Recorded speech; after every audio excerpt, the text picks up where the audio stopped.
güzel bir günden mutfağımdan herkese merhaba. Bugün en sevdiğim tatlılardan birini yapıyorum. Evet, revani. Küçükken en sevdiğim tatlı revaniydi benim. Ablam şekerpareciydi, ben revaniciydim. Eskiden hangi tatlılar vardı ki? Baklava, işte bildik, revani, şekerpare en çok yapılan tatlılardı. Aslında şimdi de öyle bir eskiye dönüş var. Böyle çok fazla tiramisular, cheesecake'ler vesaireler yaptık değil mi?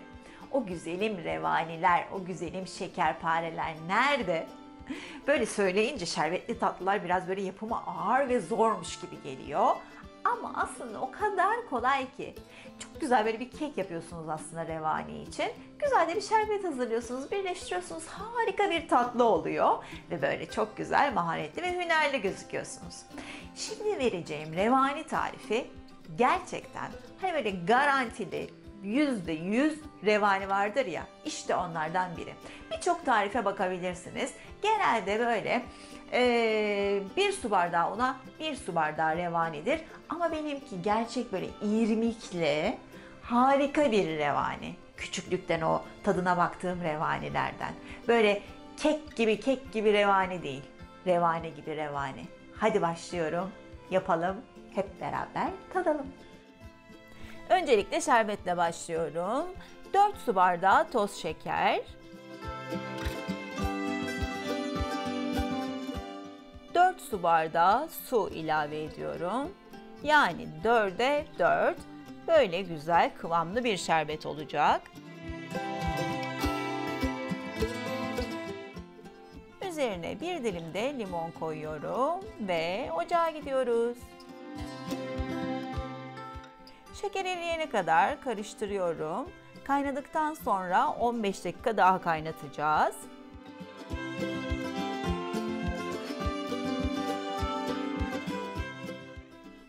Sıra geldi revanenin kekine. 3 tane yumurta koyuyorum. 1 çay bardağı da toz şeker koyup güzel krema kıvamına gelene kadar çırpıyorum.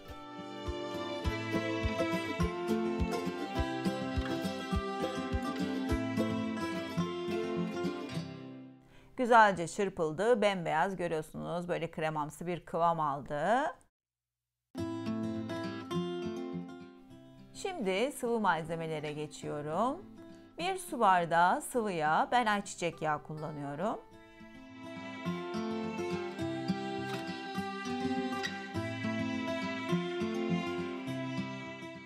Bir su bardağı da yoğurt.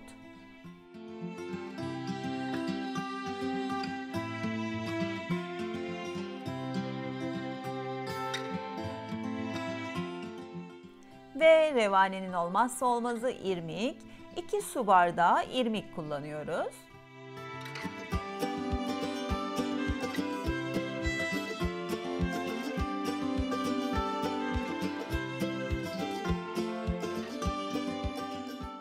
Bir çay bardağı ama büyük çay bardaklarından, ajda çay bardaklarından un koyuyorum.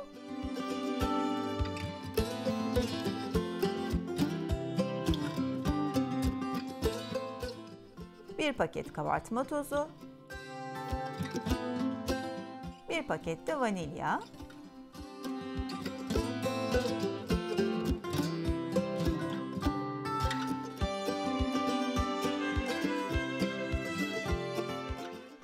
bir bütün portakalın da kabuklarını rendeledim. İsterseniz limon da kullanabilirsiniz, hiçbir şey de kullanmayabilirsiniz.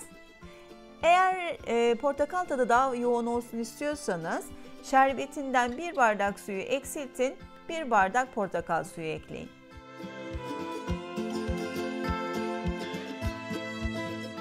Kap çok önemli. Benim kabım 28 santime 28 santim. Bu yuvarlak da olabilir, kare de olabilir, dikdörtgen de olabilir ama 28'lik bir şey olsun ki fazla hani böyle kabarmaz, cılız kalmasın. Revanenin de böyle güzel olması, böyle kabarık kabarık durması güzeldir. Çok kabarınca da kötü duruyor. Bu ideal bir ölçü. Şöyle sallayalım da üstü de düz olsun güzelce. Şimdi fırına gidiyor. 160 derece önceden ısıtılmış fırında, alt üst olarak ısıttığımız fırında en alt kata koyuyoruz. Çünkü borcamdan böyle alt kısmı fazla iyi kızarmıyor borcam olunca. En güzeli en altta olacak. Şöyle 40-45 dakika kadar pişiriyoruz. Şerbet kaynadı. Şimdi 15 dakika daha kaynatacağız. Saat kurun yani tam 15 dakika.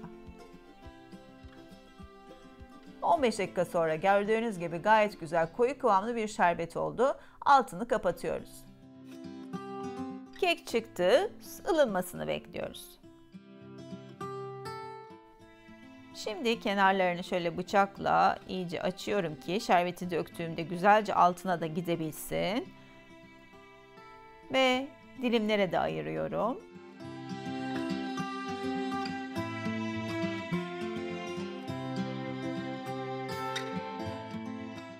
Şerbet böylelikle gayet güzel her tarafına ulaşacak.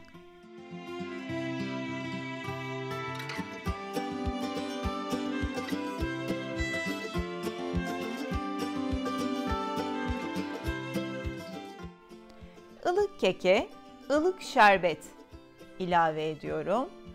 Kimisi sıcak keke soğuk şerbet koyuyor. Ama ılık keke ılık şerbet çok iyi oluyor. Şimdi iyice şerbeti çekmesini bekliyoruz. Şerbeti güzelce çekti ve şimdi tadım zamanı.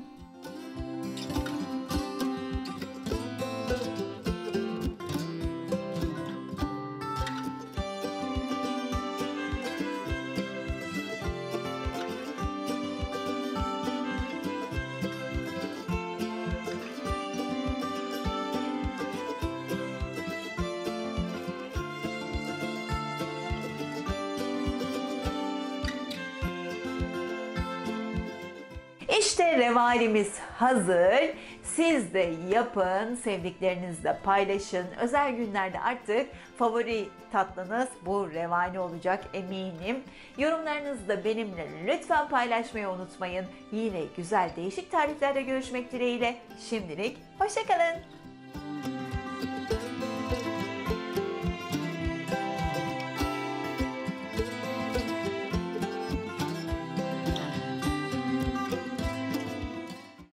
İzlediğiniz video hakkında ne düşünüyorsunuz? Merakla yorumlarınızı bekliyorum. Beğenilerinizi, eleştirilerinizi lütfen bana yazın. Ayrıca ilginizi çekebileceğini umduğum daha birçok video var. Bu videoları kaçırmak istemiyorsanız kanalıma ücretsiz abone olun.